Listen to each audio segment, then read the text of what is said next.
O que é educação, então? Vamos começar lá com Jesus. Qual era a proposta de Jesus? Em nossa opinião, era uma proposta de educação do homem. Mas vamos começar do princípio.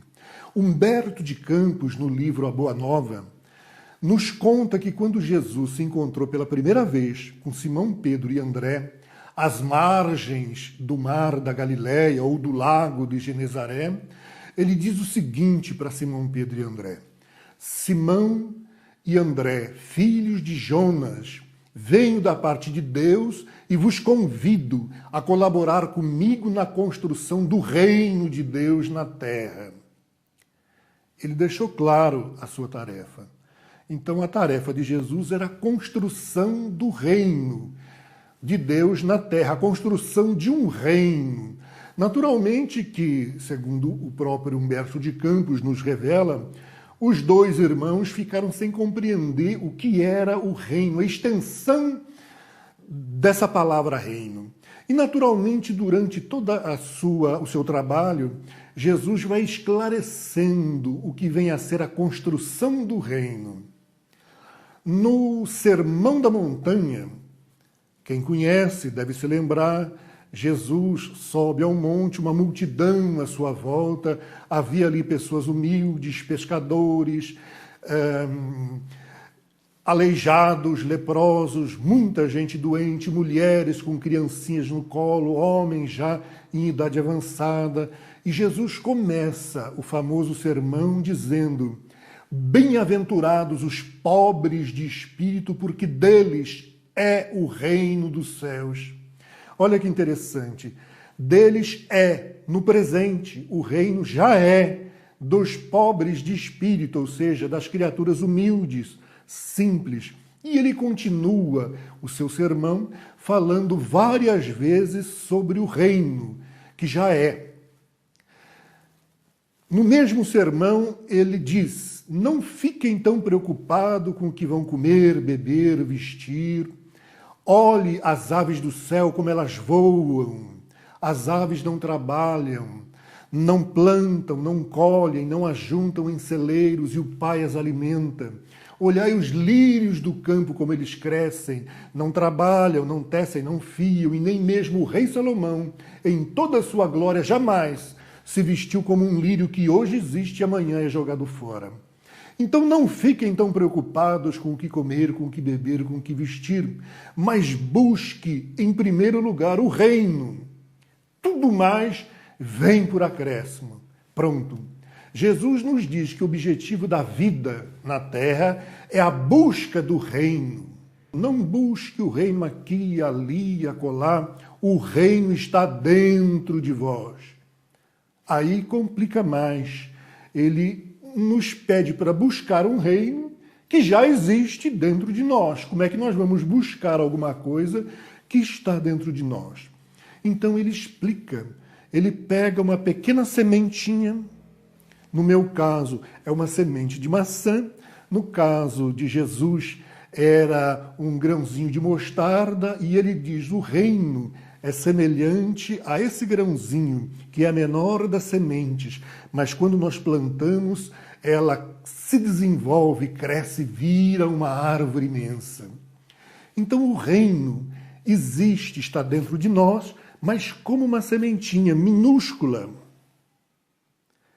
onde todo o potencial da árvore que vai crescer e dar frutos já existe na semente, mas é em estado latente, em estado germinal. Ela precisa germinar.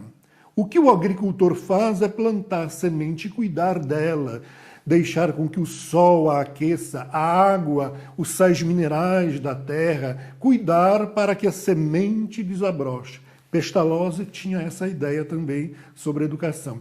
Friedrich Froebel foi o criador do jardim da infância. Ele chega a definir que o educador é como um jardineiro que auxilia o jardim a crescer, a desabrochar, né? Então ele cria o jardim da infância.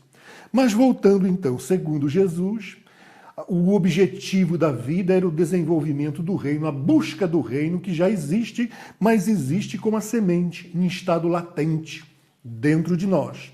Então nós temos qualidades fantásticas dentro de nós, capacidades incríveis, mas estão em estado latente. Aí ele diz algo extraordinário. Ele, Jesus, que fazia curas fantásticas, que com uma imposição de mãos curava cegos, com um gesto, com uma ordem fazia paralíticos se recuperarem, ele diz: o que eu faço, vocês também o poderão fazer e ainda mais. E ainda mais. Ele não se coloca a si mesmo como modelo. Ele diz: sede vós, pois, perfeito, como perfeito é o Pai. Extraordinário, né?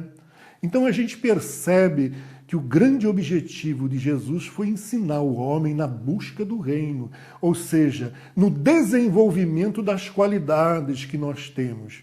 E ele diz que Deus é nosso Pai, Criador. Então nós trazemos dentro de nós um potencial, qualidades divinas, que no desenvolvimento dessas qualidades, um dia, ele não falou quando, nem quanto tempo ia levar, mas nós temos o potencial a ser desenvolvido e através das vidas sucessivas nós vamos desenvolvendo essa capacidade, até, na linguagem de Jesus, fazermos o que ele fez e ainda mais. Palavras deles, não é? A gente acha isso demais para a nossa cabeça, mas foi ele que disse. Então, o que é educação para nós? Nós poderíamos dizer que, copiando, não é, a linguagem de Jesus, seria o desenvolvimento do reino que existe em nós, o desabrochar da semente que existe em nós. Então nós gostaríamos de colocar aqui um símbolo, o primeiro símbolo, que é a semente, para que a gente guardasse isso em nossa cabeça. O símbolo de uma sementinha que está desabrochando. Isso nos lembrará a todo instante que nós, a criança que está conosco, por mais levado que o garoto seja, ele tem dentro dele qualidades potenciais fabulosos a serem desenvolvidos.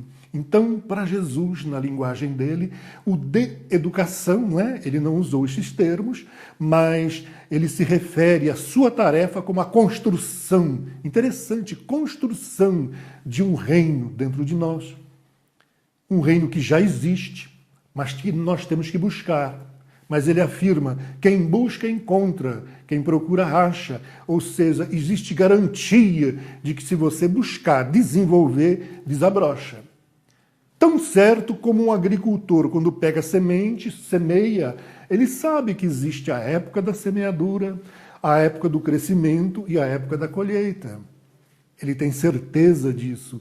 E Jesus nos dá a certeza. Busque o desenvolvimento das qualidades interiores, que elas vão desabrochar. Então nós vemos aí criaturas humanas, seres humanos, de uma capacidade extraordinária nas mais diversas áreas. Albert Einstein, por exemplo, na física, Mozart, Chopin, Beethoven, na música, a Madre Teresa de Calcutá, no sentimento, Francisco de Assis, na capacidade de amar a própria natureza.